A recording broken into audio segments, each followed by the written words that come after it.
আসমানি কিতাব কটা মুখে বলবেন 104টে আসমানি কিতাব 104টে কিতাবই হক 104টে কিতাবই সত্য কিন্তু আমাদের জন্য সিলেবাস হলো কোরআন শরীফ জোরে বলুন সুবহানাল্লাহ ঈসা নবী মুসা নবী দাউদ নবী আরো নবীরা যুগে যুগে আসমানি কিতাব এনেছে সৃষ্টিকর্তা সৃষ্টিকে পরিচালনা করার জন্য যেমন স্কুলে সিলেবাস থাকে না আমার এই মুরব্বী বাবেরা যে সিলেবাস পড়েছে এখন কি সেই সিলেবাস আছে নাই তো ইনাদের সময় ইনাদের সিলেবাসটা তো হক ঠিকই তো কিন্তু এখন সিলেবাস চেঞ্জ হয়েছে তো সর্বকালে সর্ব উত্তম সিলেবাস হলো পবিত্র কোরআন আখেরি মেসেঞ্জার আখেরি কিতাব কোরআন শরীফ জোরে বলুন সুবহানাল্লাহ তা আসেন সেই কোরআন বলছে সৃষ্টিকর্তা জানাচ্ছেন তোমরা ইয়া আইয়ুহাল্লাযীনা আমানু হে ঈমানদারেরা সল্লু তোমরা আমার নবীর উপরে দরুদ পড়ো তা আসেন দরুদ পড়ি আল্লাহুম্মা সাল্লি আলা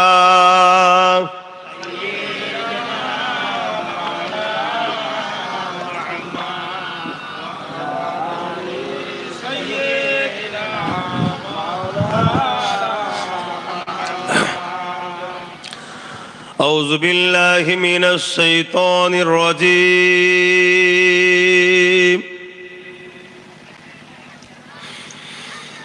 بسم الله الرحمن الرحيم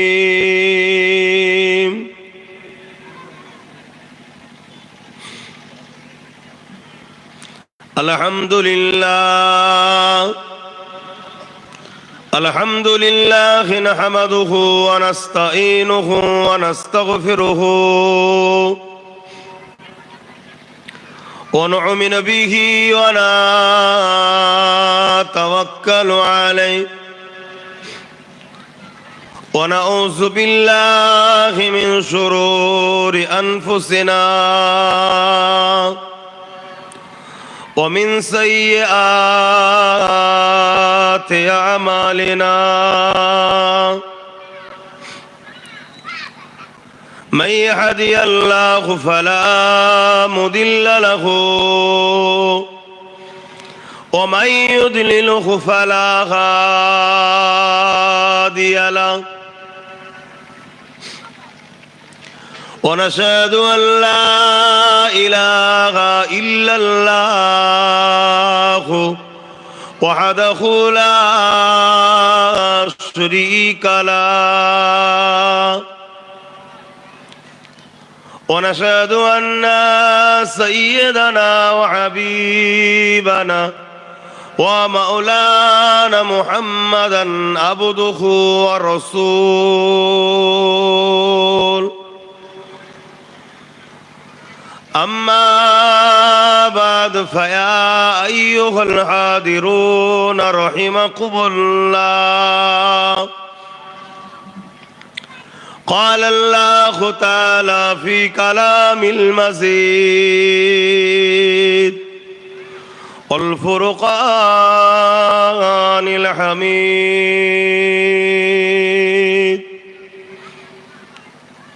إن الله وملائكته يصلون على النبي يا أيها الذين آمنوا صلوا عليه وسلموا تسليما اللهم صل على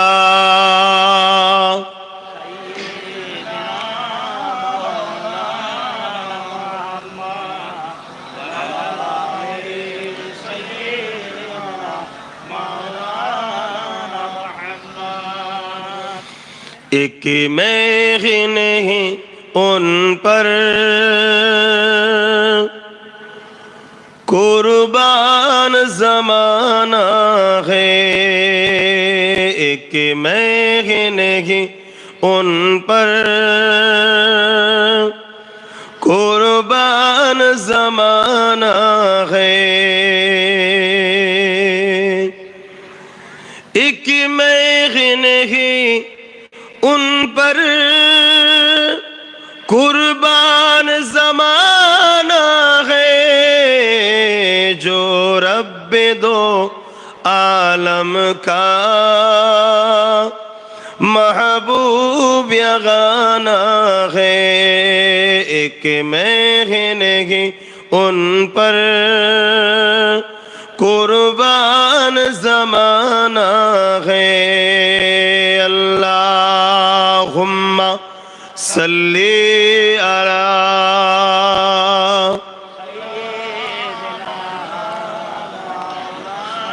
वला आली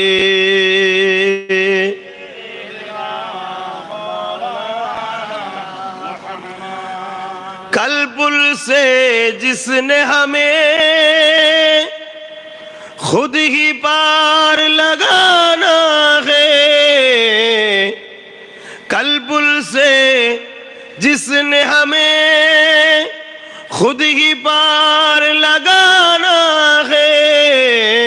जहरा कौ बाबा है, हसनैन का नाना है। एक मैं नहीं उन पर कुर्बान जमाना है। अल्लाहुम्मा सल्ली अला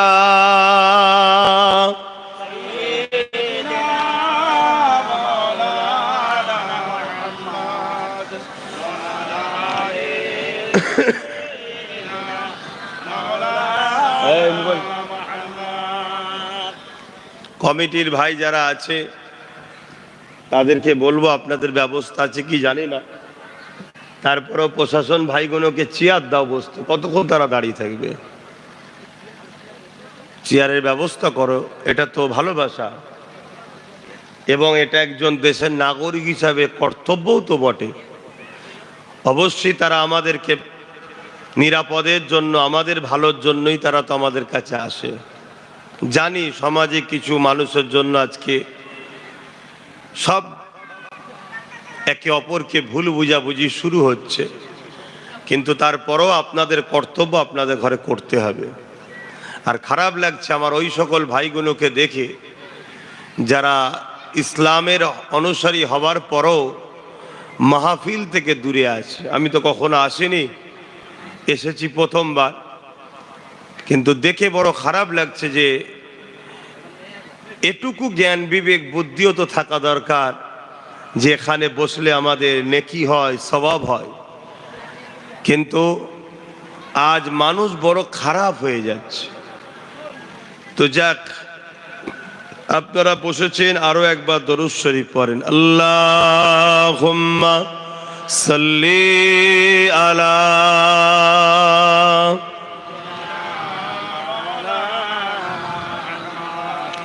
ওয়ালা আলি সাইয়্যিদিনা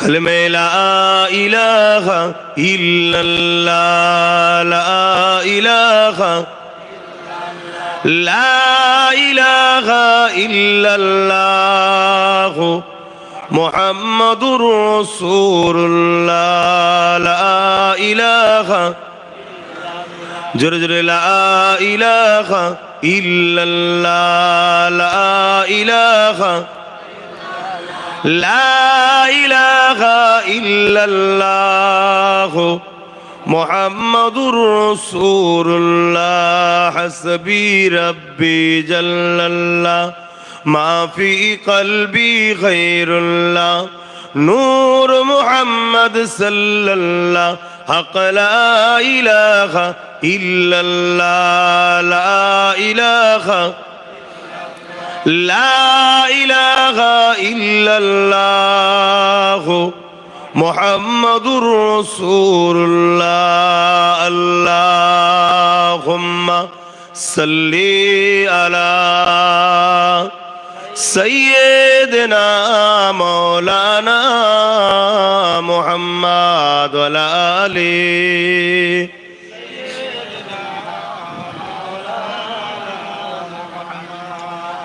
وقال الله تعالى في كلام المزيد والفرقان الحميد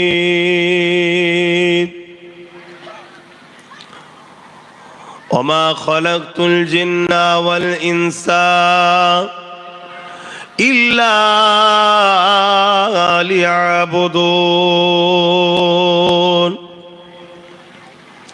উপস্থিত হাজিরানে মজলিস, আমার আব্বাজানেরা, আমার নওজোয়ান তরুণেরা, যুবকেরা, ছোট ছোট বাচ্চারা, দূর দূরান্তে অবস্থিত আমাদের সকলের আম্মা ও বোনেরা, এই পৃথিবী কিন্তু আমাদের কারো জন্যই চিরস্থায়ী নয়। সাকসেসফুলের আগে একটা পরীক্ষা দিতে হয়। এই পৃথিবীটা হলো মনুষ্য জাতির জন্য একটা পরীক্ষার সেন্টার। এখানে এসেছি আমরা আখেরাতের কামাইয়ের জন্যে। যেমন বাজার বসে, বাজারে যায় আমরা কিছু খরিদের জন্য, এটা হলো আখেরাতে সঞ্চয় করার বাজার। এখানে কাউকে 30, কাউকে 40, কাউকে 50, কাউকে 60, কাউকে 70, কাউকে 100 বছর। আগেকারের সময়ের মানুষেরা 500, 600, 1000, 2000, 2500 বছর করেও বাঁচত। যত দিন যাচ্ছে মানুষের হায়াতও কমছে। মহান সৃষ্টিকর্তা আমাদেরকে দুনিয়ার বুকে সৃষ্টি করে পাঠিয়েছে শুধুমাত্র একটা পরীক্ষা নিতে। সেই পরীক্ষা হলো এটাই, আমরা সবকিছু পেয়ে তিনাকে মনে রাখি না ভুলে যাই। সবকিছুর ওপরে সৃষ্টিকর্তাকে বেশি প্রাধান্য দিই না দুনিয়া পেয়ে সৃষ্টিকর্তাকে ভুলে যাই। এই একটি মাত্র পরীক্ষার জন্য সৃষ্টিকর্তা আমাদেরকে এই দুনিয়ায় পাঠিয়েছে। যেমন প্রত্যেকটা সাকসেসের আগে একটা ইন্টারভিউ পরীক্ষা দিতে হয়। আমার এই যে পুলিশ ভাইগুলো রয়েছে, এমনি এমনি চাকরি পেয়ে যায়নি। এর আগে অনেক দৌড় ঝাঁপ, অনেক প্র্যাকটিস, অনেক পরীক্ষায় বসতে হয়েছে। যারা সত্যিকারের পড়াশোনা করেছে, ট্রাই করেছে, কষ্ট করেছে, মেহনত করেছে, টার্গেট সাকসেসফুল হওয়ার, তাদেরকে কেউ রুখে রাখতে পারে না। তারা সাকসেসফুল হয় 100%। তেমনি আমরা যদি টার্গেট করি মহান সৃষ্টিকর্তা যে জন্য পাঠিয়েছে, ওই টার্গেটে আমাদেরকে সাকসেসফুল হতে হবে, কামিয়াবি হতে হবে, তাহলে মহান সৃষ্টিকর্তা আমাদের জন্য পুরস্কার হিসাবে চিরশান্তির মেহমানখানা জান্নাত রেখেছে। জোরে বলুন সুবহানাল্লাহ। আর আমরা যদি এই সামান্য জিন্দেগি 15 থেকে 50, 15-র আগে দুনিয়ার রং তামাশা বুঝি না, আর 50 হয়ে গেলে আর রং তামাশা ভালোও লাগে না। এই 35টা বছর আবার ওর মধ্যে হাফ তো ঘুমিয়ে কাটে। শুনছেন তো নাকি? মানে 17.5 বছর। এই 17.5 বছরের মধ্যে আবার ব্যবসা বাণিজ্য, কারবার, সংসার, ছেলেপুলে, গড় ধরতে গেলে এই 8-10 বছরের জিন্দেগি আরাম আয়েশের। এই 8-10 বছরের জিন্দেগি কেউ যদি আরাম আয়েশ, লোভ লালসার মধ্যে কাটাতে চায়, তার জন্য চির জাহান্নাম আখেরাত রয়েছে। কেন? সে সৃষ্টিকর্তার অবাধ্য হয়েছে। আর কেউ যদি সৃষ্টিকর্তার দেখানো রাস্তায় চলে কাটায়, তার জন্য চির শান্তির মেহমানখানা জান্নাত আছে। জোরে বলুন সুবহানাল্লাহ। সৃষ্টিকর্তাকে জোরে বলুন। বিভিন্ন জন বিভিন্ন ভাষায় তো ডাকতে পারে, আমি জানি না কে কি ভাষায় ডাকে, তবে এতটুকু জানি সৃষ্টিকর্তা তিনার সংজ্ঞা হলো এটা, কুল হু আল্লাহু আহাদ। সৃষ্টিকর্তার শর্ত হচ্ছে তিনি এক, আল্লাহুস সামাদ।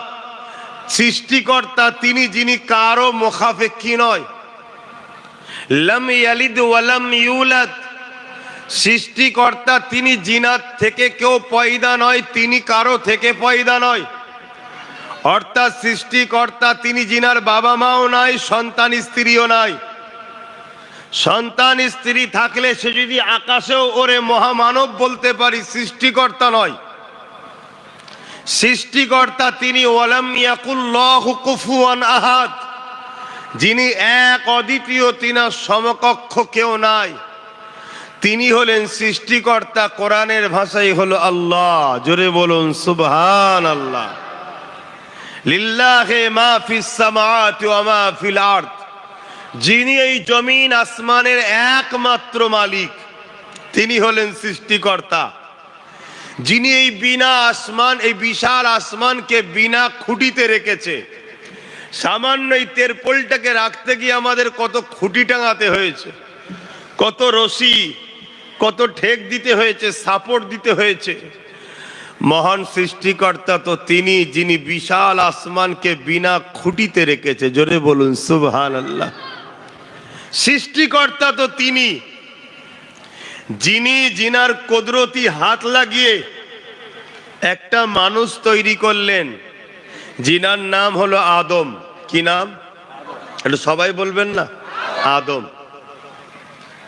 আর তিনার বাঁদিকের পাঁজরের বেঁকা হাড় থেকে তৈরি করলেন আর একজন নারীকে, জিনার নাম হলো হাওয়া।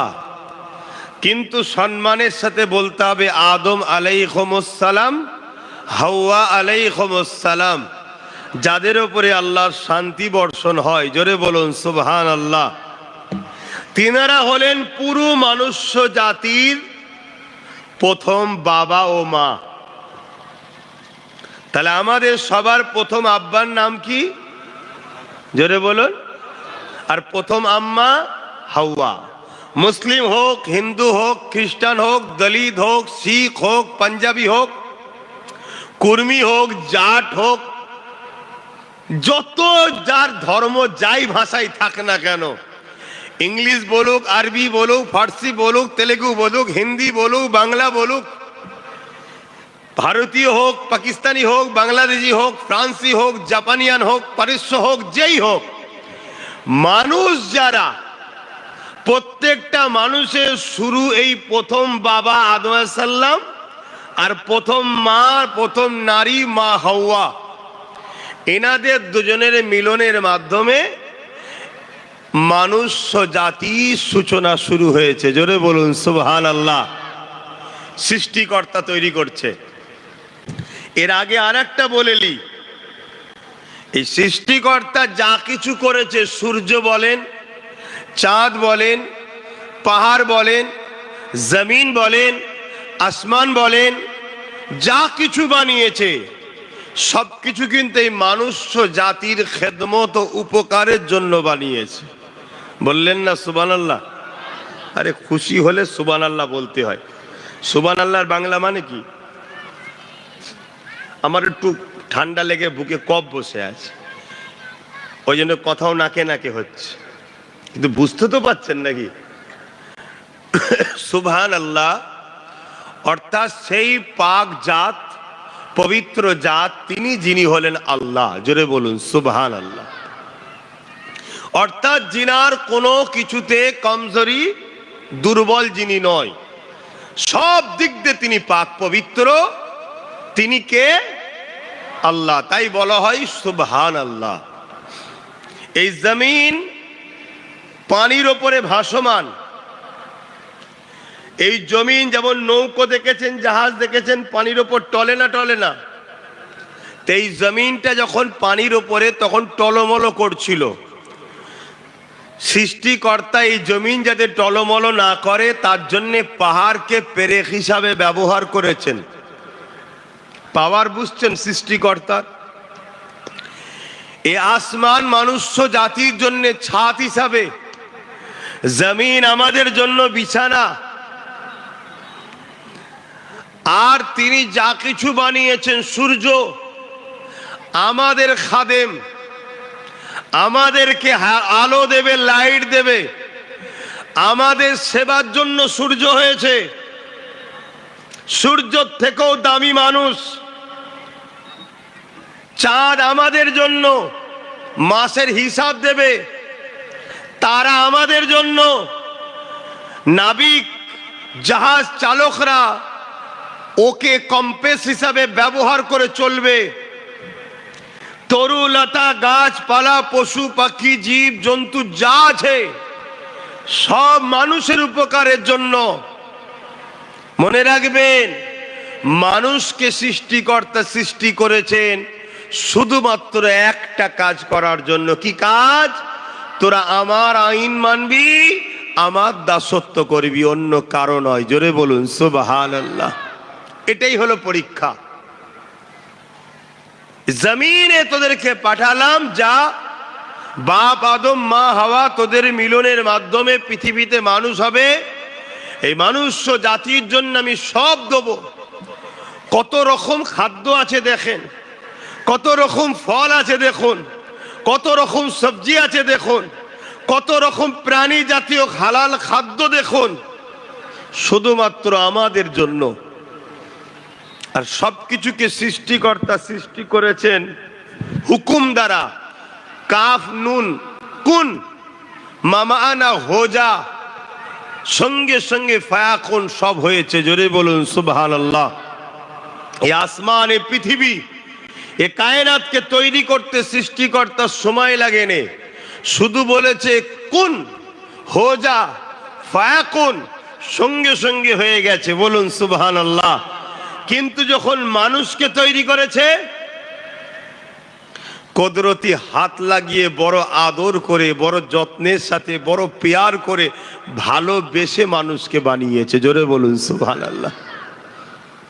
সেই মনুষ্য জাতি আমরা, আমাদের যদি মনুষ্যত্ব ধ্বংস হয়ে যায়, তাহলে আমরা হব মানব রূপী চতুষ্পদ জন্তুর থেকেও নিকৃষ্ট।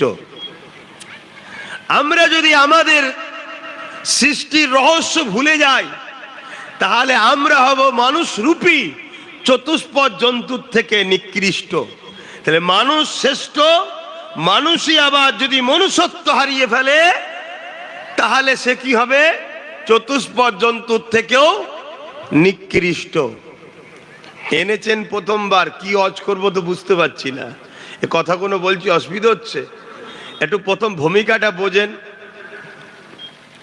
এই মনুষ্য জাতি কিভাবে চলবে, কোনটা খাবে কোনটা খাবে না, কখন ঘুমাবে কখন ঘুমাবে না, কিভাবে হাঁটবে কিভাবে হাঁটবে না, কি ব্যবসা করবে কি ব্যবসা করবে না, কিভাবে একে অপরের সাথে সম্পর্ক রাখবে, টোটাল লাইফ স্টাইলটা কিভাবে হবে, এর জন্য সৃষ্টিকর্তা গাইড বুক পাঠিয়েছে।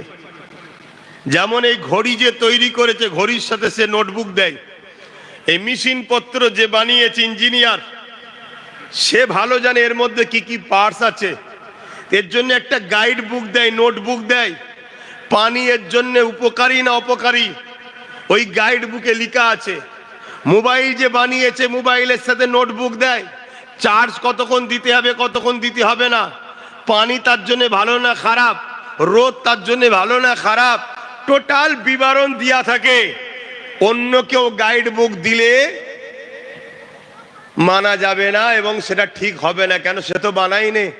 ঠিক তেমনি মানুষের জন্য উঠা বসা চলা ফেরা শোয়া খাওয়া টোটাল লাইফটা কিভাবে হবে, এর গাইড বুক সৃষ্টিকর্তা ছাড়া অন্য কেউ দিলে মানায় না, এবং সেটা মানাটাও শিক্ষিতর পরিচয়। জোরে বলুন, হবে না। তাই সৃষ্টিকর্তা আমাদের চলার জন্য যুগে যুগে গাইড বুক পাঠিয়েছে, আর ওই গাইড বুকটা আমাদেরকে পড়িয়ে বুঝাবার জন্য একজন করে মেসেঞ্জার, আওতার, প্রফেট, রসুল, নবী পাঠিয়েছে। সংস্কৃতি ভাষায় আওতার বলে, ইংলিশে মেসেঞ্জার বলে, বিভিন্ন ভাষায় বিভিন্ন বলে। সৃষ্টিকর্তা পাঠিয়েছে, ওই গাইড বুক থেকে আমাদেরকে শিক্ষা দেবে, তোমাদের জন্য এইভাবে জীবন যাপন করতে হবে, যদি করো তাহলে তোমরা প্রভুর পরীক্ষায় কামিয়াবি হবে, তোমাদের রেজাল্ট ভালো হবে, তোমরা চিরশান্তির জান্নাত পাবে। জোরে বলুন সুবহানাল্লাহ। এবং তোমাদের এই চলার রাস্তাটার নাম কি বলুন? তোমাদের জীবন বিধান চলার রাস্তাটার নাম কি? এটা সবাই বলতে পারছেন না? ইসলাম। অনেকের ধারণা ইসলাম তো ১৫০০ বছরের, ধারণা আছে না নাই? একটু বলবেন তা কিনা? নতুন করে আবার একদল মিডিয়াও তো উঠে পড়ে লেগেছে আমার দোকানের দই মিষ্টি প্রচার করার জন্য। স্বাভাবিক, গয়লা কখনো বলে যে আমার দই টক, কি আমার দুধ খারাপ? বলে, ও বলে, কেউ বলবে না, কিন্তু হাকিকাতটা জানতে হবে। শুধু ফেকলে হবে না, তার পিছনে যেন মজবুত দলিল থাকে, ঠিক না বেঠিক?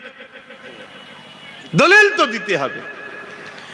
তা কার কি ভাই আমি জানি না, আমি এতটুকু জানি, কাউকে ক্রিটিসাইজ করা, কাউকে ছোট করার ইজাজত আমার ইসলাম দেয়নি। আমি ও বিষয়ে মন্তব্য করব না। অনেক কিতাব আছে এই পৃথিবীতে, অনেক ধর্মীয় পুস্তক আছে, আমি কোন ধর্মীয় পুস্তকের সম্বন্ধে নোংরা কথা বলতে পারবো না। কেন? ১০৪টে কিতাব, মাত্র 4টের নাম জানি, 100টার নাম জানি না। তাহলে আমি কেন সমালোচনা করতে যাব? ঠিক না বেঠিক? কিন্তু আমি যেটা বলবো সেটা হলো এটাই, পৃথিবীতে প্রথম যে মানবটা এসেছিলেন তিনি কে? সকলে বলুন। আদম আলাইহিস সালাম। আর তিনার স্ত্রী কে ছিলেন? হাওয়া আলাইহিস সালাম। তিনি ছিলেন ইসলামের অনুসারী। জোরে বলুন সুবহানাল্লাহ। কেন? বাপ আদম ছিলেন একত্ববাদের বিশ্বাসী, অর্থাৎ এক প্রভু, এক রব, এক খালেক, সৃষ্টিকর্তা একজন, স্রষ্টা একজন, এই বিশ্বাসী ছিলেন বাপ আদম। মা হাওয়াও ছিলেন এই বিশ্বাসী। আলহামদুলিল্লাহ, ইসলাম সেদিন থেকে শুরু, যেদিন 3টে মানুষ ছিল না, 2টো মানুষ ছিল, দুজনেই ইসলামের অনুসারী ছিলেন। জোরে বলুন সুবহানাল্লাহ, আরো জোরে বলুন সুবহানাল্লাহ। দিনে দিনে বাপের ছেলে বেড়েছে, 1000 জনের 1000 পছন্দ হয়েছে। কারো পছন্দকে আমি পক্ষে বিপক্ষে যাচ্ছি না। আলহামদুলিল্লাহ, আমি আমার বাপের পছন্দে আছি। জোরে বলুন সুবহানাল্লাহ। আরেকটু যদি বলি আপনারা আরেকটু খুশি হবেন। কেন? আমরা ভারতীয়, ঠিক না? আমরা ভারতীয়, আমরা আরেকটু খুশি হব, গর্ব করব। কেন? ইসলাম ডাইরেক্ট জান্নাত থেকে বাপ আদমের দ্বারা ভারতে এসেছিল। জোরে বলুন সুবহানাল্লাহ, আরো জোরে বলবেন না? দেখুন ভাই, শুধু ওয়াজ করা যায় না, ওয়াজ করিয়ে নিতে হয়। ওয়াজ শুধু করা যায় না, করিয়ে নিতে হয়। কেন? এমনি প্রচুর জায়গায় ঘুরে ঘুরে ঘুরে ঘুরে আর গাড়ি চাপতেও আর ভাল লাগে না। কথা বুঝলেন? শুধু মনে হয় দূরের জলসা হলে কেটে দে কেটে দে কেটে দে, আর ভাল লাগছে না। একটু নিতে হয়, করিয়ে নিতে হয়, একটু সরাসরি দেন। তো প্রথম যে মানব, পুরুষ এবং নারী দুজনকে সৃষ্টিকর্তা পাঠালেন। প্রথম আমাদের আব্বা আদম আলাইহিস সালাম ডাইরেক্ট জান্নাত থেকে হিন্দুস্তানে এসেছিলেন। জোরে বলুন সুবহানাল্লাহ। সারে জাহাं से अच्छा, বলুন বলুন, हिंदुस्तान हमारा। क्यों सारे जहां से अच्छा हिंदुस्तान हमारा? क्यों? क्योंकि हमारे बाप का मुल्क है। सबसे पहले जो इंसान जब बसार आए थे, हिंदुस्तान में तशरीफ लेके आए हैं। मुस्लिम हो, ईसाई हो, क्रिश्चियन हो, हिंदू हो, दलित हो, किसी मजहब से ताल्लुक है, सब अपना अपना पास की बात है, मगर हर इंसान का जो अव्वल पिता है, पहले बाप है, आदम सफीउल्लाह डायरेक्ट जन्नत से हिंदुस्तान आए हैं। लिहाजा हिंदुस्तान के साथ जन्नत की डायरेक्ट कनेक्शन है। बोलिए सुभान अल्लाह, और ऊंचा बोलिए सुभान अल्लाह। এজন্য আমরা গর্বিত, আমরা ভারতীয়, ঠিক না বে ঠিক? দ্বিতীয় নম্বর কথা, আম্মা কোথায় এসেছিলেন? আম্মা জাজিরাতুল আরব, আমার নূর নবী, দয়ার নবীর দেশে এসেছিলেন। জোরে বলুন সুবহানাল্লাহ। আর স্বাভাবিক ছেলেরা বাপের থেকে মাকে একটু বেশি ভালোবাসে, তাই তো নাকি? এই জন্যে মদিনার উপরে একটু টান বেশি আমাদের। কিচ্ছু করার নেই, এতে তুমি যত পেশাল লাগাও আমার কিছু করার নেই। দিল কা মামলা হ্যাঁ, এখানে জোর কারো চলে না। তো যাই হোক, আমি যে কথা বলছিলাম, তাহলে প্রথম এই দুজন, একজন নারী একজন পুরুষ, ইনাদের মাধ্যমে সৃষ্টিকর্তা মানুষ তৈরি করছে। কিভাবে তৈরি হচ্ছে? বাপ আর মা এক জায়গায় হলেন, তাই তো নাকি? বাপের শরীর থেকে রস মায়ের রেহেমে যাচ্ছে।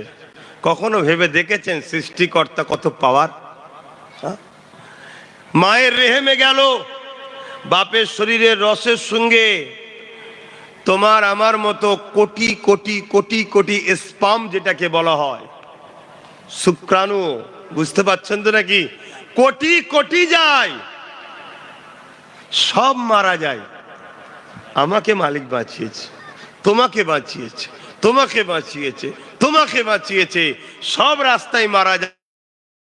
একটা শুক্রাণুকে বাপের শরীর থেকে নিয়ে যে মায়ের রেহেমের মধ্যে যেতে দেয়, ওই রেহেমের মধ্যে যাবার পর 40 দিন একটা পানি তরলের মতো গোস্তের আকারে পড়ে থাকে।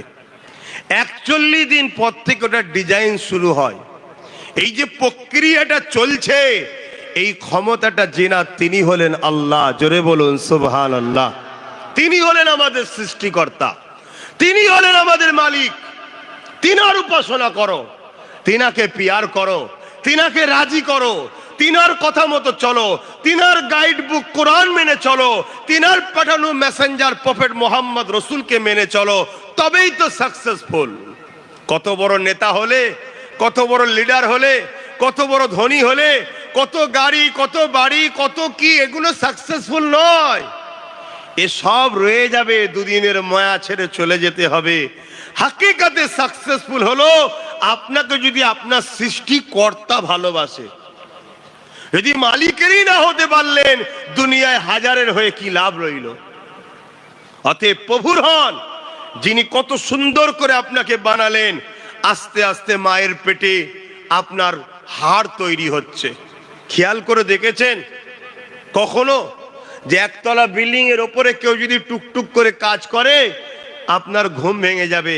আর মায়ের পেটে একটা সন্তান তৈরি হচ্ছে, হাড় তৈরি হচ্ছে, হাড়ের মধ্যে জেলি দেওয়া হচ্ছে, দুটোর বীজখানে কি বলে এভাবে যাতে জয়েন্ট হতে পারে, তার যে রস সেটা দেওয়া হচ্ছে, রগ তৈরি হচ্ছে, গোস্ত তৈরি হচ্ছে, চামড়া তৈরি হচ্ছে, পুরো লেবে প্যাকিং তৈরি হচ্ছে। আস্তে আস্তে আস্তে 120 দিন হয়ে যাবার পর বাচ্চাটা মায়ের পেটে লড়ে উঠলো। জোরে বলুন সুবহানাল্লাহ। কেন লড়ে উঠলো? বিজ্ঞান বলছে এমনি এমনি লড়ে ওঠে। আমি তো আর বিজ্ঞানের লোকেদের কথা বলে আপনাদের শোনাচ্ছি না, বিজ্ঞানকে আমি মানি, কিন্তু বিজ্ঞান ইসলামের কাছে একদিনের শিশু বাচ্চা। শুনছেন তো নাকি? হ্যাঁ, বিজ্ঞান ইসলামের কাছে একদিনের শিশু বাচ্চা। ও অত বেশি জানে না, হালকা বয়স হলে যা হয়। একদিনের বাচ্চা কতটুকু জানে ভাই? ওই অতটুকু ইসলাম বিজ্ঞান জানে, এর থেকে বেশি বিজ্ঞান জানে না। আমি যে কথা বলছি এটা মহান সৃষ্টিকর্তার পাঠানো মেসেঞ্জার প্রফেট মোহাম্মদ রসুলের কথা বলছি। আর বিজ্ঞান সাকসেসফুল তত হয় যত আমার নবীকে নিয়ে রিসার্চ করে। জোরে বলুন সুবহানাল্লাহ। আমার নবীকে নিয়ে যখন রিসার্চ করেছে, তখনই বিজ্ঞান এ কথা আজকে স্বীকার করতে বাধ্য হয়েছে। আজ থেকে 1500 বছর আগের বিজ্ঞান বলতো মায়ের পেটের সন্তান, নারীর কোনো অধিকার নেই, শুধু বাপের অধিকার। অর্থাৎ ওই সন্তান বাপের, শুধু তার মধ্যে সম্পদ আছে, বাপের শরীর থেকে হয়েছে, মায়ের কিছু নাই। কিন্তু 1500 বছর আগে আমার রসুল এসে বললেন না, একটা সন্তানের পিছনে বাপ মা উভয়ের শরীরের অংশ দিয়ে তৈরি হয়। জোরে বলুন সুবহানাল্লাহ। বিজ্ঞান রিসার্চ করতে শুরু করলো। আরে মোহাম্মদ সাল্লাল্লাহু আলাইহি ওয়াসাল্লাম এত বড় কথা বললো, পুরো পৃথিবীর বিজ্ঞান একদিকে মিথ্যা হয়ে গেল। রিসার্চ করতে করতে করতে করতে এই 150 বছর আগে ওদের জ্ঞান চক্ষু খুলেছে, বলছে হ্যাঁ প্রফেট মোহাম্মদ রসুল যা বলছে ঠিকই বলছে। জোরে বলুন সুবহানাল্লাহ। বড় বড় বিজ্ঞানীরা আমার নবীর গোলাম হয়ে গেল, ইসলাম কবুল করলো। জোরে বলুন সুবহানাল্লাহ। তো যাক, আমার রসুল পাক কি বলছেন? 120 দিন পরে ওর মধ্যে জান দেওয়া হয়, এমনি এমনি নয়, রূহ, যেটাকে আত্মা বলি আমরা, রূহ বলি, জান। রূহটা কি? আল্লাহ পাকের হুকুম, আল্লাহ বলে যা, তখন ওর শরীরে জান আছে, তখন সে লড়ে ওঠে। মা কত খুশি হয়। এখন দুনিয়া তারাক্কি করেছে, ডাক্তারখানায় যাই মা, পেটে মেশিন লাগিয়ে মায়ের কানে দেয়, মা শোনে বাচ্চা পেটের মধ্যে নিঃশ্বাস নিচ্ছে, মার বুকটা ভরে যায়, তাই না? এই দেখুন, এতদিন স্বামী স্ত্রীর মহব্বত ছিল, তার বীজখানে একজন চলে এলো, এখনো সে দুনিয়ায় আসেনি। মা তাকে দেখার জন্য ছটপট, বাপ তার নাম রাখার জন্য, তার ভবিষ্যতের জন্য, তার জিনিসপত্র খরিদের জন্য সে কি করে আসবে, তার দুলনা কেমন হবে, তার জামা কেমন হবে, তার জন্য বাপ হুড়োহুড়ি। এই যে বাপ আর মায়ের অন্তরে এই তৃতীয় জনের মহব্বতটা যিনি দিয়ে দেয় আসার আগে, তিনি হলেন সৃষ্টিকর্তা, তিনি হলেন আল্লাহ। জোরে বলুন সুবহানাল্লাহ। তিনি হলেন মালিক। কথা বুঝাতে পারছি? তার উপাসনা করতে হবে। তার যদি উপাসনা করতে পারো তবে জ্ঞানার, আর না হয় মরতে তো হবে বাপ। কত রাজা মহারাজা, কত পীর পয়গম্বর ওলি গৌস, সব বায়ের কিন্তু দুনিয়া থেকে চলে যেতে হয়েছে, এটা মাথায় রেখে দিতে হবে।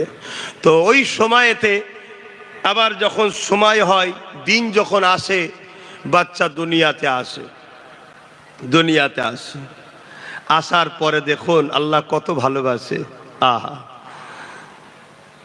কত ভালোবাসে। দেখুন, যতদিন মায়ের পেটে ছিল, মায়ের নাভির সঙ্গে বাচ্চার নাভির কানেকশন জানেন তো নাকি?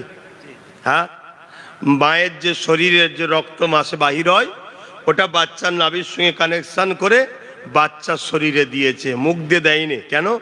এই মুখ দিয়ে আমার সৃষ্টি দুনিয়ায় গিয়ে আমাকে ডাকবে, এজন্য মুখকে পাক রেখেছে। আজকে মুসলমান ঘরের ছেলে এই মুখে হারাম খাচ্ছে, মদ খাচ্ছে, সুদ খাচ্ছে, ঘুষ খাচ্ছে, লোন খাচ্ছে, কি সব বেরিয়েছে বলেন না? গরিব এলাকায় তো বেশি চলে, আবার সমিতি না কি সব বলে, বন্ধন, সব লোন বেরিয়েছে বাড়ি বাড়ি। হ্যাঁ, এই মুখে খাচ্ছ হারাম, আল্লাহ তোমাকে ছাড়বে না, মনে রেখে দিও। ছাড় দিয়েছে, ছেড়ে দেবে না। তোমার দাদুদের কটা ছেলে ছিল বলো যুবকরা? তোমার দাদুদের কটা ছেলে? 7টা, 8টা, 9টা, 10টা। শুনছেন না শোনেন? শুধু মুসলমানদের না, সবার। আমার দেশের প্রধানমন্ত্রী, তারও মানে 7-8টা ভাই। তারা কথা বুঝছেন না, বোঝেন না? হ্যাঁ, আগেকার সময় মানুষের হতো, এখন হবে কি করে? সব তো বিষ খাইয়ে খাইয়ে শেষ করে দিচ্ছে, যা খাবেন সব বিষ। কথা বুঝে আসছে না? নাই তো যাক, আগেকার সময়ে এরকম সন্তান হতো। সন্তান হওয়া ভালো, যদি সন্তান না হয় কঠিন কঠিন বিমার হচ্ছে। আগামী দিন মেডিকেলই বলেছিল একটা ছাড়া দুটো, দুটো ছাড়া তিনটে নয়।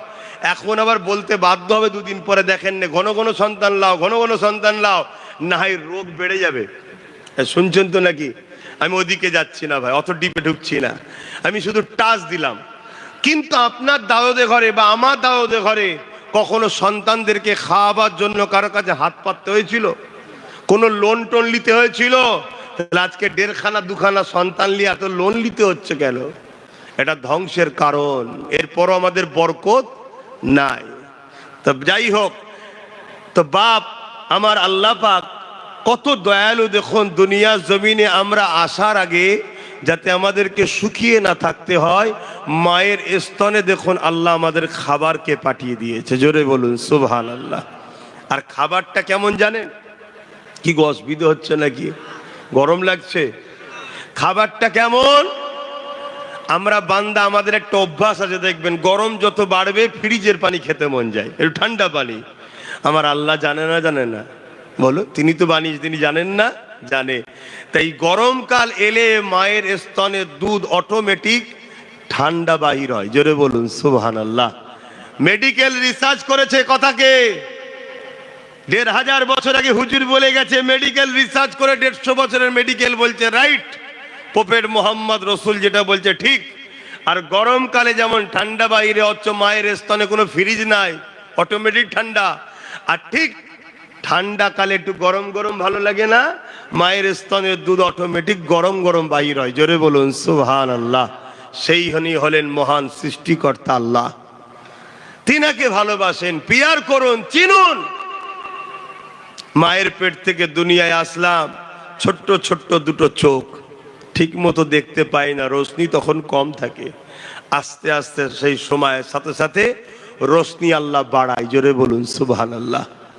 মায়ের পেট থেকে আসলাম, দাঁত ছিল? জোরে বলেন। সৃষ্টিকর্তা দেখুন হঠাৎ করে কিছুদিন পর একটা দাঁত দিয়েছে। আপনার আমার মায়েরা খুশি হয়েছে না হয়নি? কথা বলেন। আমরা অনেকে খুশি করে মসজিদে মিলাদও দিই, আমার বাচ্চার দাঁত হয়েছে, তাই না? কিন্তু যিনি দিলেন তিনাকে ভুলে গেলে হবে? হ্যাঁ, একটা দুটো তিনটে করে দাঁত হচ্ছে। খেয়াল করে দেখেছেন যেভাবে দাঁতটা বাড়তে থাকে, যদি একভাবে ওইভাবে বাত বেড়েই যেত, আজকে সবার দাঁত হয়তো মাটিতে ঢুকে যেত। কি ভুল বলছি নাকি? এত স্পিডে বাড়ে, কিন্তু ঠিক সময় দেখুন সৃষ্টিকর্তা আবার তাকে রুকে দিয়েছে, কেন? আমার বান্দা যেন বেমানান না হয়। জোরে বলুন সুবহানাল্লাহ।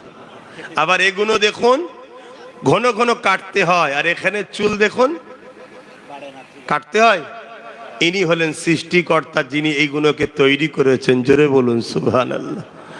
তিনি কে বাবারা? মক্কা জমিনে আল্লাহ নবী যখন আসলেন, ওই সময় মানুষেরা এক আল্লাহকে ভুলে গিয়ে 360টা নকল খোদার উপাসনা করেছিল, জুলুম অত্যাচার শুরু করে দিয়েছিল, নারীগুলোকে জ্যান্ত জ্যান্ত পুঁতে দিয়েছিল, মানুষ মানুষকে হত্যা করছিল, জুলুম করছিল।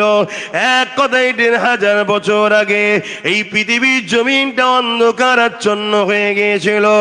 মানুষ রবের কথা, প্রভুর কথা ভুলে গিয়ে নিজেদের কাল্পনিক বিশ্বাসে একে অপরকে লুটতে লাগলো, জুলুম করতে লাগলো।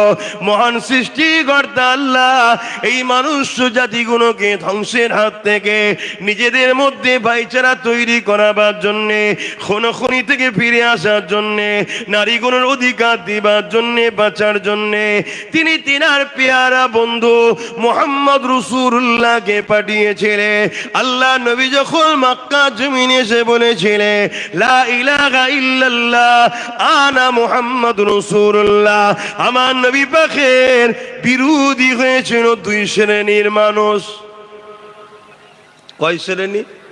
2 শ্রেণী। কারা? যারা জালিম শাসক, তারা আমার নবীর বিরোধী করলো।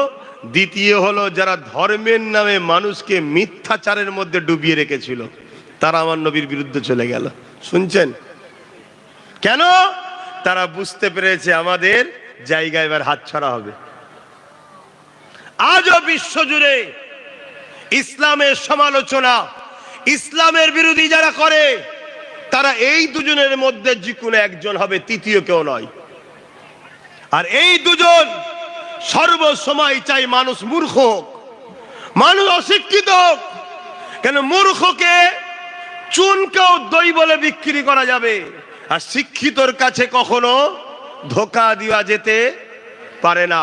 তা এই দুজন সর্বসময় চায় মানুষ যেন মূর্খ হয়, মানুষ যেন অশিক্ষিত হয়, মানুষ যেন সচেতন না হয়। কেন? মানুষ সচেতন হলে, শিক্ষিত হলে, তাহলে তাকে চুন নিয়ে যে বলা যাবে না এটা দই। কথা বুঝছেন না? বোঝেন রে? তাই আমার রাসূলুল্লাহর বিরুদ্ধে দাঁড়িয়ে গেল। আর নবী এলেন কেন? এই মানুষ জাতির চলার রাস্তা ভুলে গিয়ে ভুল রাস্তায় চলেছিল। শুধু আমার নবীর উপরে জুলুম হয়েছে না আরো হয়েছে? কথা বলেন। যুগে যুগে সৃষ্টিকর্তার বিধানকে মিটিয়ে দিয়ে মানুষ মানুষের কাল্পনিক বিধানকে সমাজের কাছে খাওয়াবার জন্য একদল ধর্ম ব্যবসায়ীরা যুগে যুগে ছিল, আর তাদের পিছনে সর্বশক্তি দিয়ে একদল জালিম শাসকরা সবসময় কাঁধে কাঁধ মিলিয়ে ছিল। আজও আছে, কালও থাকবে। কিন্তু আপনাকে আপনার জানের মায়া করলে হবে না, আপনাকে প্রেমের ইজহার করতে হবে। আপনার মালিকের জন্য আপনাকে সঠিক পথে দাঁড়িয়ে থাকতে হবে। কথা শুনছেন তো নাকি? যেমন হযরতে মুসা আলাইহিস সালাম, তিনার সময় জানেন না কি হয়েছিল? কি গো, অসুবিধা হচ্ছে নাকি? এত চুপচাপ থাকলে কি আলোচনা করব? মুসা আলাইহিস সালামের সময় কি হয়েছিল জানেন না? মুসা আলাইহিস সালাম তিনার সময়তে তিনি কখন এসেছিলেন?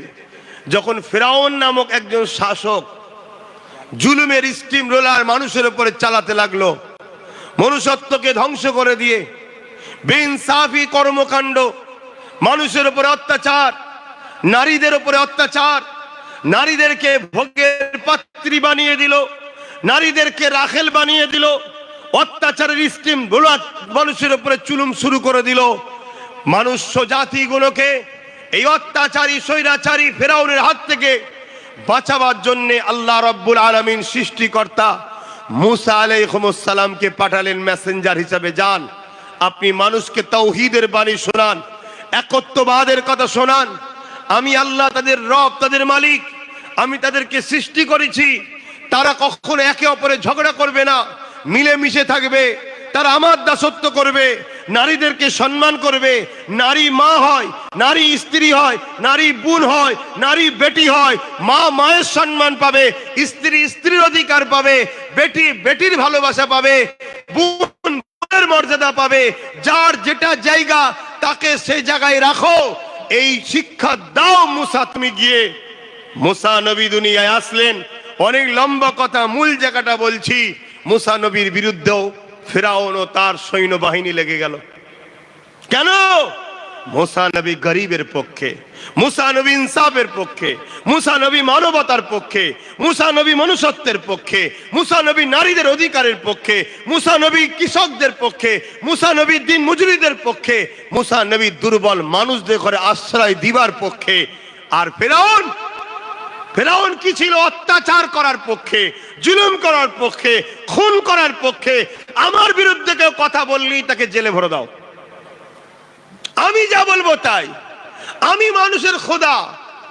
ছোট ছোট করে মূর্তি তৈরি করে মানুষের বাড়ি বাড়ি ফেরাউন পাঠিয়ে দিয়েছে, যাও এর উপাসনা করো, আমি তোমাদের রাজা, আমি খাওয়াই তোমাদেরকে।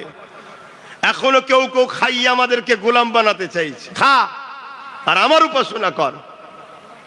কথা বুঝছেন না, বোঝেন না? মাথা হ্যাট করতে আর বাকি কোথা রয়েছে? মাথা তো হ্যাটি করে দিয়েছে মুসলমান। এই রকম ভাবে যুগে যুগে এই সিস্টেম প্রক্রিয়া চলে আসছে। আর যখনই এই প্রক্রিয়াটা চরম শিখরে পৌঁছায়, তখন সৃষ্টিকর্তার পক্ষ থেকে নবী রসুল এসেছে সত্যবাণী দিবার জন্য। আর তো নবী রসুল আসবে না, তাই আমেরিকাতে আগুন এসেছে। শুনছেন না শোনেননি? কেন? আর চেঞ্জ করা বা শিক্ষা দিবার জন্য নবী রসুল আসবে না। এবারে পাপ যখন চরম শিখরে পৌঁছাবে, তখন আযাব আসবে।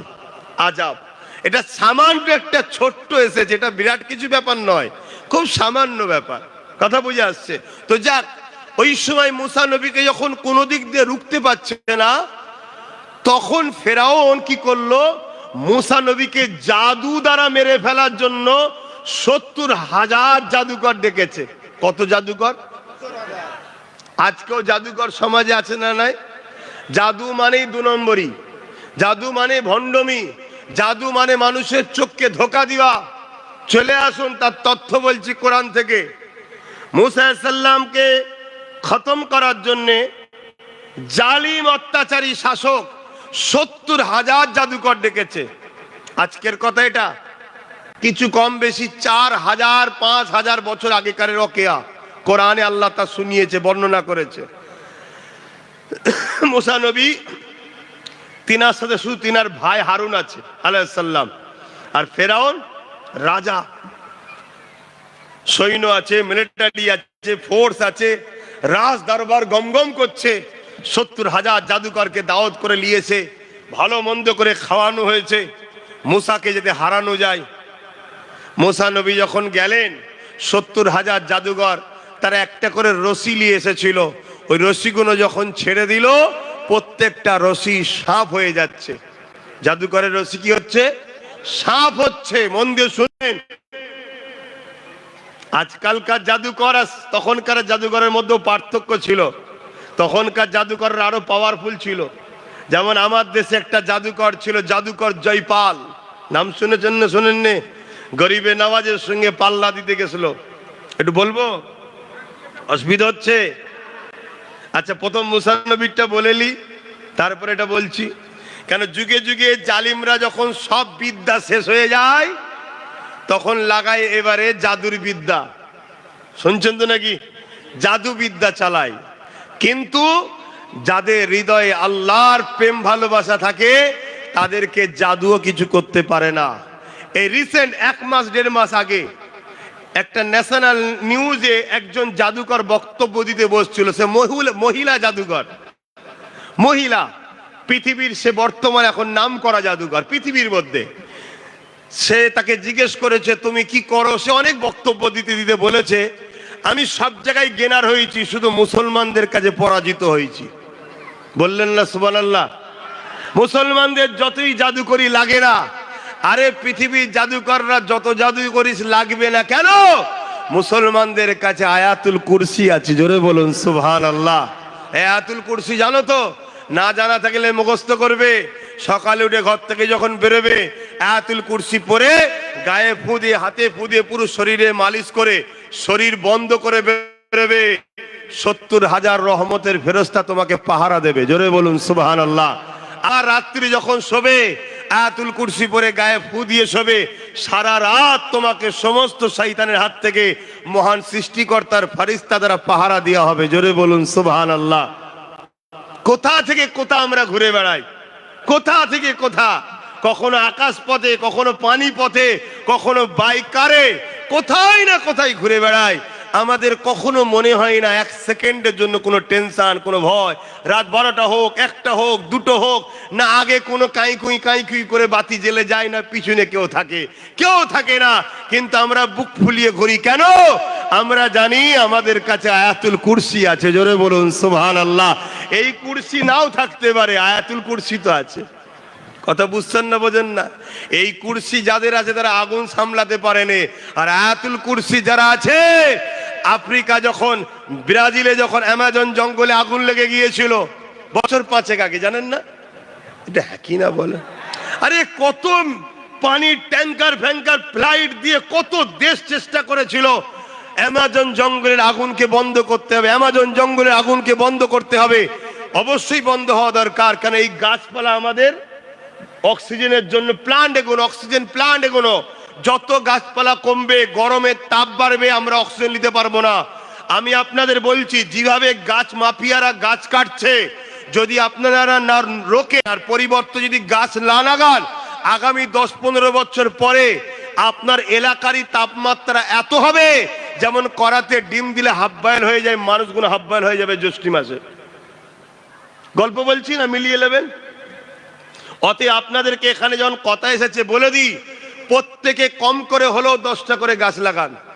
নিজের উঠোনে নিজের জায়গাতে 10টা করে গাছ লাগান। ভালো ভালো গাছ লাগাবেন, 100-150 টাকা দামের গাছ লাগাবেন, শাল সেগুন লাগান। কথা বুঝে আসছে? আজ থেকে 10 বছর, 15 বছর, 20 বছর পর আপনার ছেলে মেয়ে জন হবে, ওই 10টা গাছই ওদের ভবিষ্যৎ করে দেবে। ওদের বিয়ে শাদী, কারবার, ব্যবসা, ঘর বাড়ি সব হয়ে যাবে, 10টা গাছ কাটলেই হয়ে যাবে। কথা বুঝছেন না, বোঝেন না? এতে কি হবে? অক্সিজেন হবে, অক্সিজেন। গাছ লাগান, গাছ লাগানো দরকার। তা অ্যামাজন জঙ্গল যে আছে, কটায় আজান হবে? আচ্ছা, এখনই আজান হবে, 4:30টায় জামাত হবে। এখন বাকি আছে, আমি 4টে বন্ধ করব, তারপর একটু সালাম পড়ে দোয়া করব আলোচনা করে। অসুবিধা হচ্ছে আপনাদের? তাহলে আরেকটু বলি।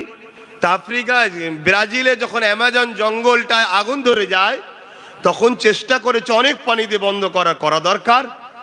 না হয় কিন্তু ওই পানিও হবে না, পৃথিবীর ভারসাম্য শেষ হয়ে যাবে, পৃথিবীটা ধ্বংস হয়ে যাবে। শুধু ব্রাজিল একা নয়, পৃথিবী ধ্বংস হয়ে যাবে। কিন্তু আমি যেটা বুঝাতে চাইছি, অনেক চেষ্টা করেছে পানি টানি দিয়ে, কোনোভাবে আগুনকে রুকা যায়নি। যে ব্রাজিল আজান শুনলে রেগে যেত, যে ব্রাজিল, আচ্ছা একটু আজানটা হয়ে যায়, আজানের কথায় আজানও শুরু হয়েছে।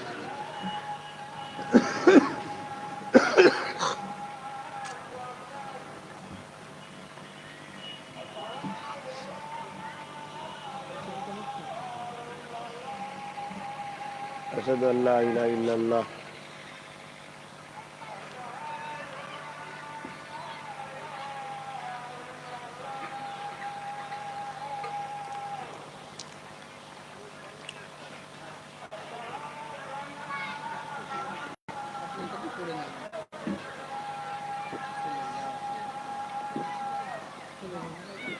সাল্লাল্লাহু আলাইহি ওয়াসাল্লাম।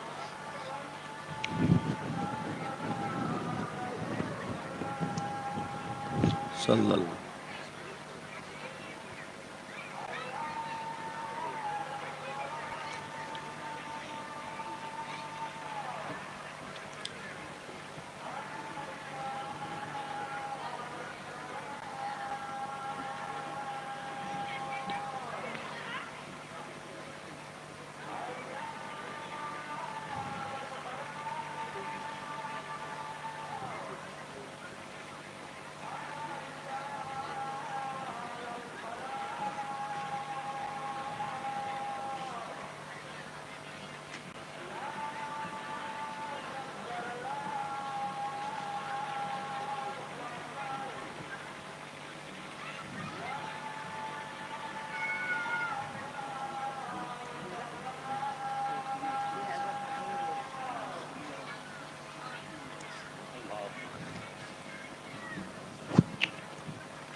দরুদ শরীফ আল্লাহুম্মা সাল্লি আলা, জোরে জোরে পড়েন।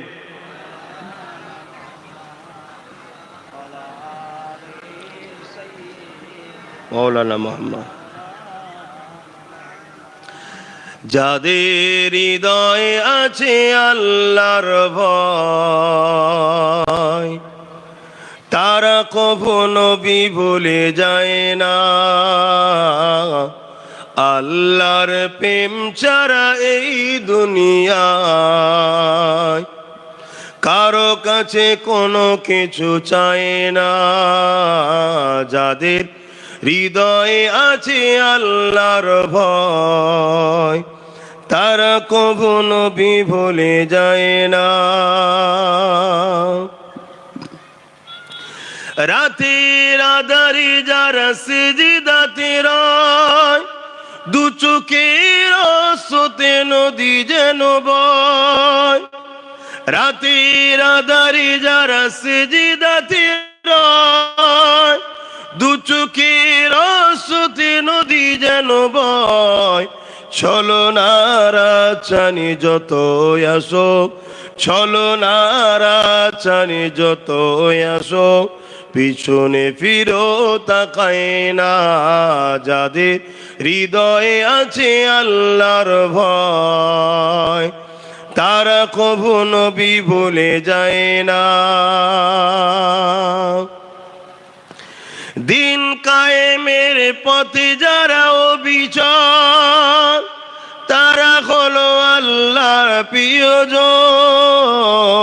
বাতিলের কাছে যারা হার মানে না, বাতিলের কাছে যারা হার মানে না, সংগ্রাম করে যায় অমরণ। যাদের হৃদয়ে আছে আল্লাহর ভয়, তারা কখনো ভুলে যায় না।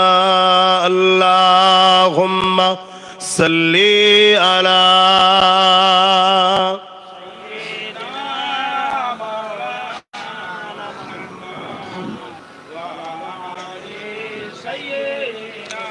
মাওলানা মুহাম্মদ। আমার আব্বা জানেরা, সময় দিয়ে খেয়াল করে সংক্ষেপ করছি, কথাটা একটু বলেলি। ব্রাজিল হুকুমা সর্বদিক দিয়ে চেষ্টা করেছে, ফ্রান্স সাথ দিয়েছে, ব্রিটেন সাথ দিয়েছে, আরো মুল্ক সাথ দিয়েছে।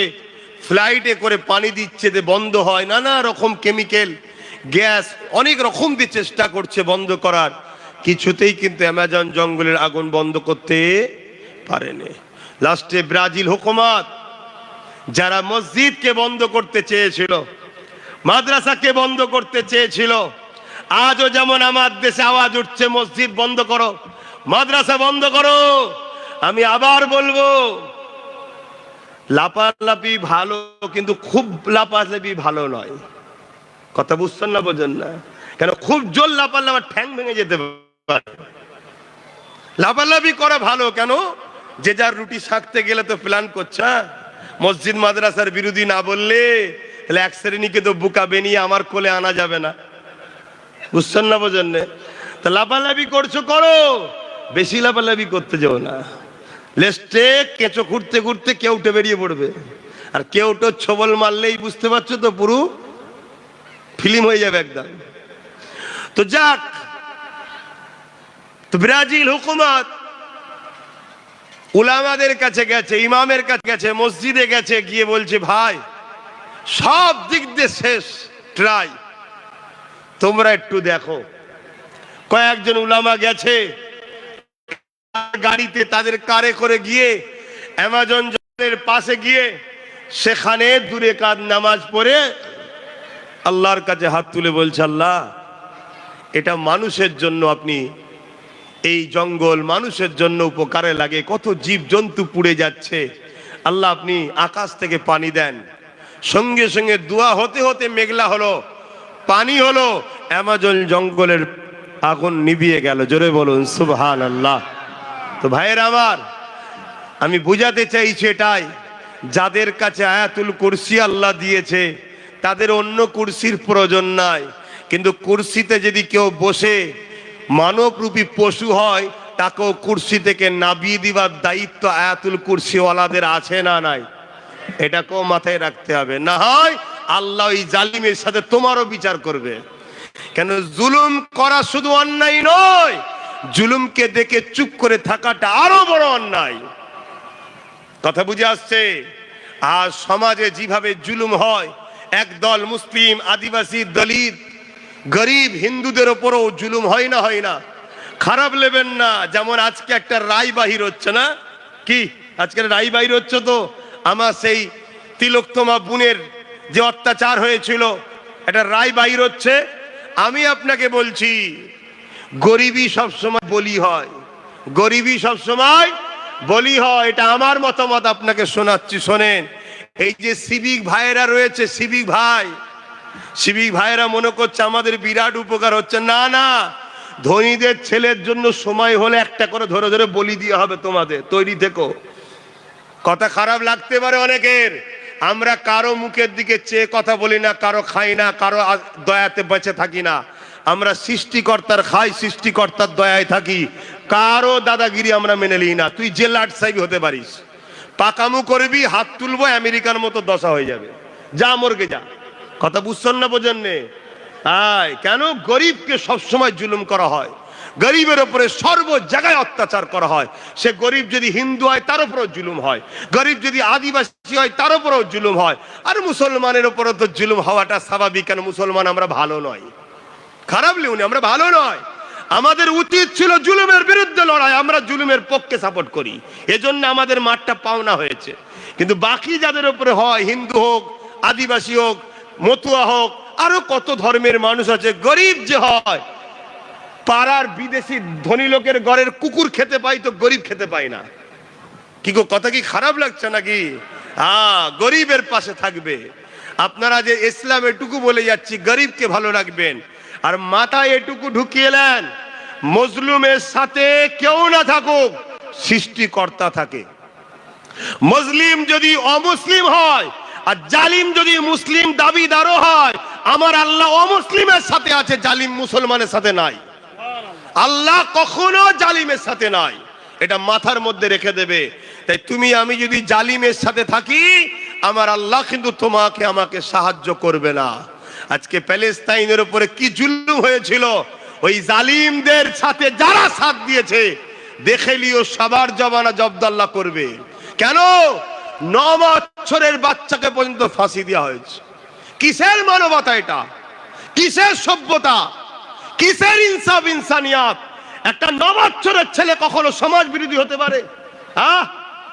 তারা আবার বলে আমরা ভিআইপি, তোমাদের মতো ভিআইপি কে জুতোর তলায় রাখি আমি আব্বাস সিদ্দিকী। তোমরা ভিআইপি নয়, তোমরা মানবরূপী পশু। তোমাদের দেখতে মানুষ লাগে, কিন্তু তোমরা মানবরূপী পশু। তোমরা ছোট্ট ছোট্ট বাচ্চাদের ঘরে গণহত্যা করো। আজকে যেমন আমার দেশের মণিপুরে হচ্ছে, জানেন না? আমার দেশের মণিপুরে হচ্ছে কি অত্যাচার হচ্ছে, আমার দেশটাও ধ্বংসের দিকে চলে যাচ্ছে। উত্তরপ্রদেশে মানুষকে ধরে ধরে গুলি করে করে দিচ্ছে। ইনকাউন্টার যদি করবি, তাহলে কিতাব, আইন, সংবিধান, কোর্ট কি জন্য রয়েছে?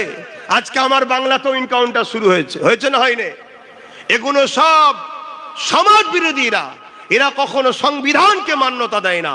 আর এই অন্যায়কে যারা মেনে নেবে, যদি মুসলমান হও তুমি, তার উপরে আল্লাহর মারটা একটু বেশি হবে। কেন? তুমি ওয়াদা করেছো আমি আল্লাহর পক্ষে, নবীর পক্ষে। অন্য কেউ ভুল করলে জানা শাস্তি হবে, তুমি ওয়াদা করার পরে ভুল করলে তোমার ডবল শাস্তি হবে। এক কথা শুনছো না? শোনো না কেন? তোমার ভুলের জন্য ইসলামের গায়ে লোক হাত তুলবে, তোমার ভুলের জন্য ইসলামকে লোক কলম চালাবে, তোমার ভুলের জন্য মানুষ ইসলামের বিরুদ্ধে কথা বলবে। যেমন আজকে সোশ্যাল মিডিয়াতে বলা হচ্ছে না, হয় না? হ্যাঁ, শুধু মুর্শিদাবাদে নাকি জঙ্গি ঢুকে পড়ছে, শুধু ঢুকে পড়ছে জঙ্গি, আর বাকিগুলো সব ঘোড়ার ঘাস কাটছে। কথা বুঝছেন না? বোঝেন না? বড় বড় পদে বসে ঘোড়ার ঘাস কাটছে আর জঙ্গি ঢুকে পড়ছে। নিরীহ নিরীহ ঘরের ছেলেগুলোকে তুলে নিয়ে যে 10 বছর জেল খাটিয়ে বলছে আমাদের সন্দেহ হয়েছে, ভুল হয়ে গেছে। কথা বুঝছেন না? বোঝেন না? এগুলো কি জুলুম নয়? এই জুলুম যেখানেই হবে সেই জুলুমের পক্ষে থাকলে হবে না, জুলুমের বিরুদ্ধে থাকতে হবে। আর এই জুলুম যারা করবে তাদের উপরে অবশ্যই খোদার পক্ষ থেকে মার আসবে, সে মুসলিম হোক আর যেই হোক, খোদার মার আসবে। তো যাক, আমি যেটা বুঝাতে চাইছিলাম, বুঝাতে গিয়ে এই দিকে চলে গেলাম। আমি অন্যায় দেখলে থাকতে পারি না ভাই, সে যেই হোক, আমার ভাই হোক আর যেই হোক, আমি অন্যায় সহ্য করতে পারি না। আমি এতটুকু জানি, এই পৃথিবীর কারো কোনো ক্ষমতা নেই আমার কিচ্ছু করতে পারে। কেন? আমার তকদিরে আমার সৃষ্টিকর্তা যেটা লিখে পাঠিয়েছে সেটা হবে। আমি যেদিন দুনিয়া, আমার রু তৈরি হয়নি, এই যে জান, জান এটা তো একদিনে তৈরি হয়েছে, সবার জানেন তো নাকি? এই রু যখন তৈরি হয়নি তার 50,000 বছর আগে আমার তকদিরে লিখা ছিল 2025-এর 20 জানুয়ারি নামখানা চন্দ্রপুরে, আমার চন্দনপুরে আমার জলসা থাকবে, টাইম থাকবে 2টোয়, উঠবো 8টায়। শুনছেন তো নাকি? সব লিখা রয়েছে। এখান থেকে আমার দাওয়াত আর এক জায়গায় আছে, ওই পর্যন্ত যাব না কবরে যাব ওটাও লিখা আছে। যদি কবরে যাওয়া লিখা থাকে, দুনিয়ার সবাই মিলে আমাকে সিকিউরিটি পাওয়ার দিয়ে খাইয়ে দাইয়ে লোহার গার্ড দিয়ে রেখো আমাকে বাঁচাতে পারবে না, আমাকে কবরে যেতে হবে। আর যদি বলে আমি ঘরে পৌঁছাবো দ্বিতীয় জলসায়, পুরো পৃথিবীর সবাই এক জায়গায় হয়ে আমার কিচ্ছু করতে পারবে না। এর নাম হলো ঈমান, এর নাম হলো সৃষ্টিকর্তার উপরে ভরসা, এর নাম হলো বিশ্বাস। আজকে আমি শখ বেরিয়েছি, আমি কোনো জায়গায় জলসায় গিয়ে খাই না, উঠে পড়ি। কথা বুঝলেন? কিন্তু আজকে এই বাড়িওয়ালাকে দেখে আমার একটু রুচি লাগলো, কোথায় গেল কি জানি, রুচি লাগলো। মুখে দাঁড়িয়ে মাথায় টুপি টুপি সেজদা দিয়ে কপালে দেখে বেশ ভালো লাগলো। লোকটার ব্যাপারে একটু খাওয়া যেতে পারে। 2টো সাদা ভাত যাক আল্লাহ করিয়েছিল, খেলাম। কথা বুঝলেন? তো এটা আমার রেজেকে ছিল, আমি অন্য জায়গায় খাইনি। এখানে টাইম আমার দেরি হচ্ছে তাও বসে খাচ্ছি। কেন? রেজেকে আমার আছে, খেতে হবে। উনি খাওয়ালো, হ্যাঁ উনি খাওয়ালো। কে খাওয়াচ্ছে? আমাকে যিনি সৃষ্টি করেছে তিনি খাওয়াচ্ছে। তিনার মোকাবেক কি হও? এর ধরে ছুটছো, ওর ধরে ছুটছো, আমার কি হবে, আমার কি হবে? এজন্যই তো আমার আমার করে করি কাঙ্গাল হয়ে গেলে। সব ভাইকে বাদ দাও, সৃষ্টিকর্তাকে ধরো, তিনার কাছে আশা করো, তিনার কাছে চাও। রাত্রিরে সবাই যখন ঘুমাবে তুমি সেজদায় পড়ে গিয়ে তিনাকে বলো মালিক, সবাই ঘুমোচ্ছে, আপনি কিন্তু আমায় দেখছেন, আপনি আমার সৃষ্টিকর্তা, আমার সংসারে বড় অভাব, আমার 1-2 বাচ্চা, কি আমি এই বিমারে আছি, কি আমার এই সমস্যা, যা কিছু আছে তিনাকে বলো। পৃথিবীর কেউ নেই তোমার সমস্যা সমাধান করতে পারে। তোমার সমস্যা একজনই সমাধান করবে, যিনি তোমায় সৃষ্টি করেছেন। জোরে বলুন সুবহানাল্লাহ। হ্যাঁ, সম্মানীয়কে সম্মান করতে হয়, ভালো মানুষকে ভালোবাসতে হয়, ভালোকে ভালো বলতে হয়, খারাপকে খারাপ বলতে হয়, সব ঠিক আছে। কিন্তু নিজেকে অন্য কারো কাছে ছোট করো না। তুমি মানুষ, তুমি মানুষ। একজন কোটিপতি, তুমি গরিব, তো কি হয়েছে? সৃষ্টিকর্তা তোমাকে গরিব বানিয়ে পরীক্ষা নিচ্ছে, তাকে কোটিপতি বানিয়ে পরীক্ষা নিচ্ছে, তোমাকে প্রজা বানিয়ে পরীক্ষা নিচ্ছে, কাউকে রাজা বানিয়ে পরীক্ষা নিচ্ছে। আমাকে পীরের ঘরে জন্ম দিয়ে পরীক্ষা নিয়েছে, তোমাকে মুরিদের ঘরে পরীক্ষা নিচ্ছে। আমি পীরজাদা হয়ে তোমাকে যদি মানুষের মতো ব্যবহার না করি, আমারও ছাড় নাই। আর তুমিও যদি আমাকে যত সম্মান না করো, তোমারও কিন্তু ছাড় নাই। যার যেটা জায়গা তাকে সেটা করতে হবে। সব পরীক্ষা।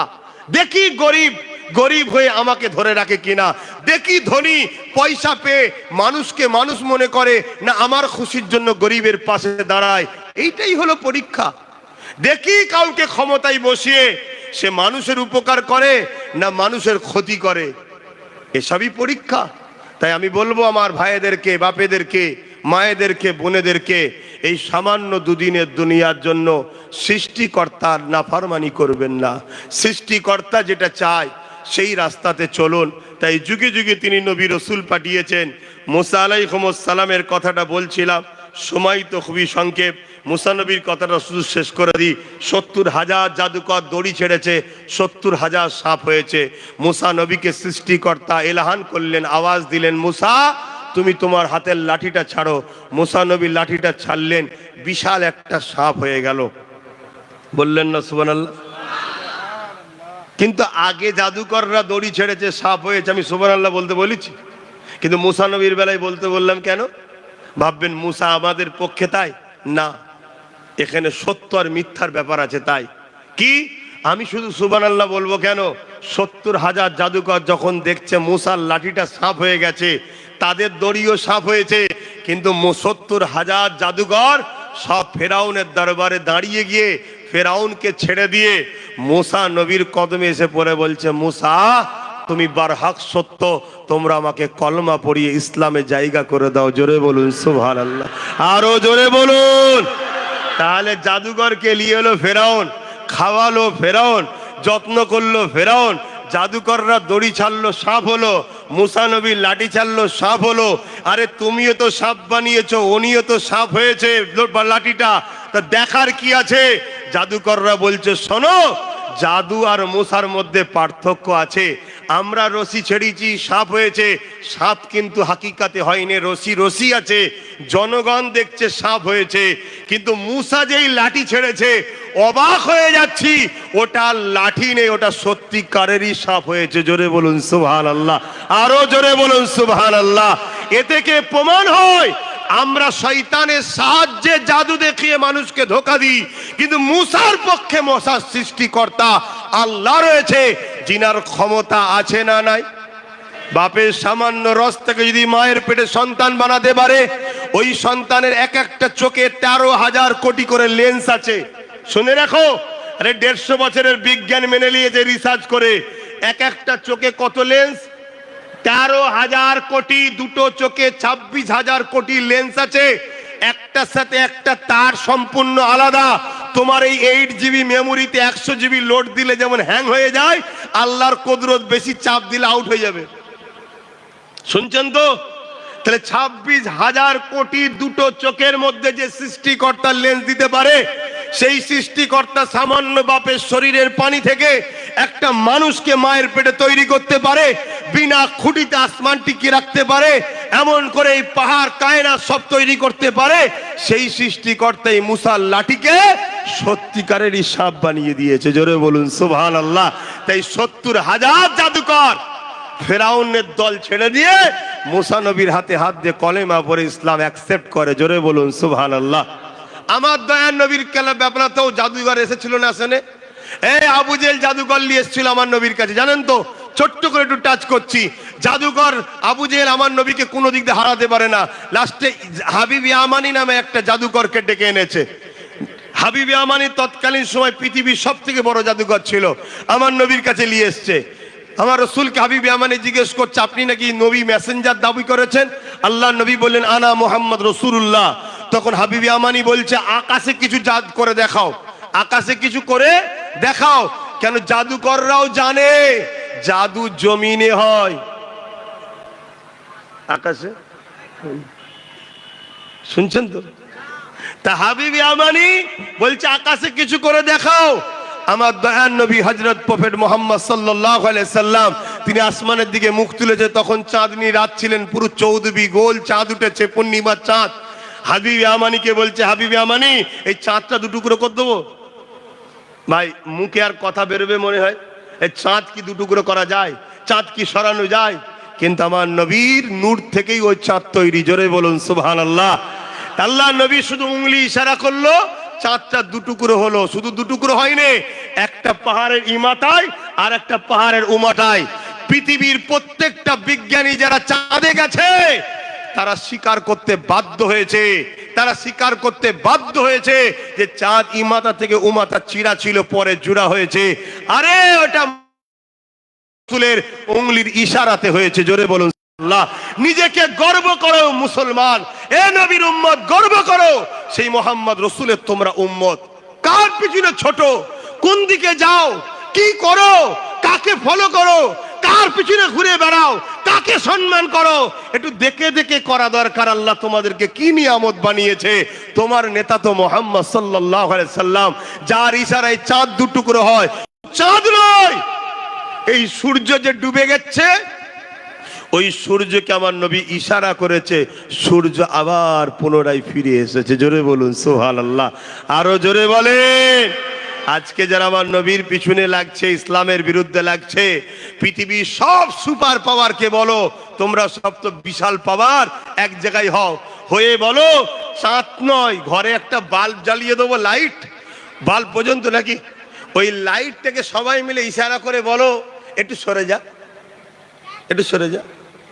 শুনছেন তো নাকি? আমি সুপার পাওয়ার, আমি অমুক পাওয়ার, আমি টমুক পাওয়ার, আমার এত সেনা, আমার এত লোক, আমার এত অর্থ, একটু সরান না দেখি। এ কথা শুনছেন তো নাকি? হ্যাঁ, আকাশে চাঁদ উঠলে কিছু কিছু কুকুর দেখবেন চাঁদের দিকে মুখ করে ঘেউ ঘেউ করে। তা মানবরূপী কিছু পশু আছে, তারা নূর নবীর বিরুদ্ধে ঘেউ ঘেউ করে। এ লিয়ে কিছু অসুবিধে চাঁদেরও যেমন নাই, চাঁদের মালিক হুজুর পাক সাল্লাল্লাহু আলাইহি সাল্লামেরও কোনো অসুবিধে নাই। জোরে বলুন সুবহানাল্লাহ। কিন্তু আপনারা গর্বিত তো নাকি?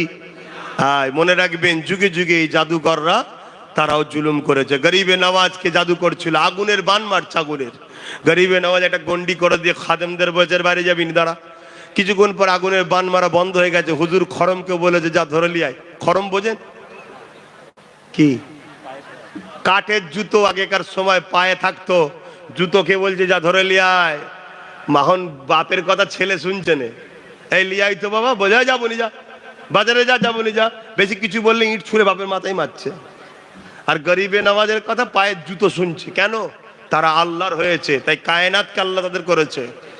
তোমরাও হও, হও, না হয় তোমরা ধ্বংস হয়ে যাবে। আর তোমাদেরকে যারা ধ্বংস করতে চাইছে, তারাই তোমাদের ঘরে আল্লাহ রসুল থেকে সরাচ্ছে। গান দিয়ে, যাত্রা দিয়ে, জুয়া দিয়ে, মেলা দিয়ে, মদ দিয়ে, নানা রকম জিনিস দিয়ে সরাচ্ছে, যাতে করে তোমরা বিপদে পড়লে আল্লাহ সাহায্য না পাও। খরমকে বলে যা লিয়াই। ও জাদুকর, এত বড় জাদুকর ছিল, উড়ে উড়ে চলে যাচ্ছে। জাদুকর জয়পাল খাজা গরিবে নওয়াজের খরম গিয়ে মাথায় মারছে না। শুনছেন তো নাকি? আমার তো মনে হয় জুতোর বাড়ি খেয়েই তকদিরটা খুলেছিল। নিচেই আসার পর গরিবে নওয়াজের কদমে এসে ইমানের কালেমা পড়ে মুসলমান হয়েছিল। জোরে বলুন সুবহানাল্লাহ। আজকে কিছু লোক বলছে গরিবে নওয়াজের মাজার নাকি কি তুলে দেবে নাকি, সব বলছে তো নাকি। দেখিস বাবা, বেশি লাভালাভি করিনি, একেবারে চল যাবি।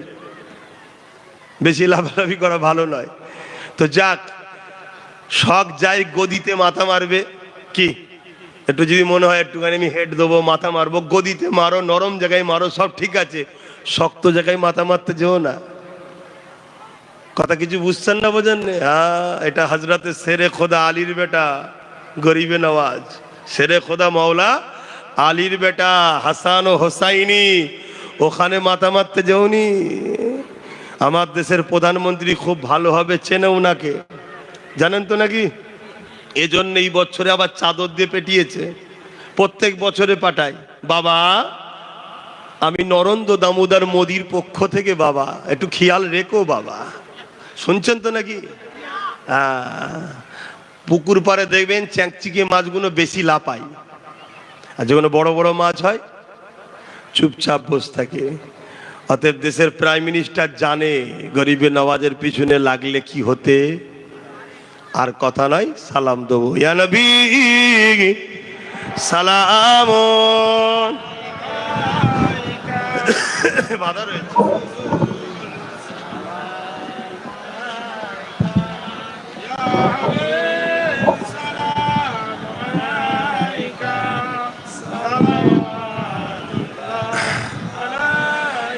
আপনারা সব দাঁড়িয়েই সালাম দেন তো নাকি? কিছু গোস্তাগে রসুল আছে, তারাই দাঁড়ানোলে সমালোচনা করে। কেউ যদি বসে সালাম দেয় আলাদা বিষয়, কিন্তু সমালোচনা করা যাবে না, এটা প্রেমের ও আদবের ব্যাপার। আসেন সকলে সালাম দিয়া নবী সালাম ইয়া রাসূল সালাম ইয়া হাবিব সালাম সালাবাতুল্লাহ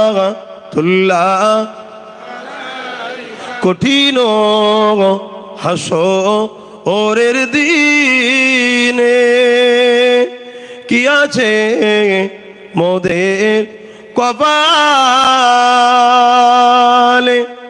গুনাহগার উম্মাহ আত আপনার লইবেন সঙ্গে মাহশরে নবী সালাম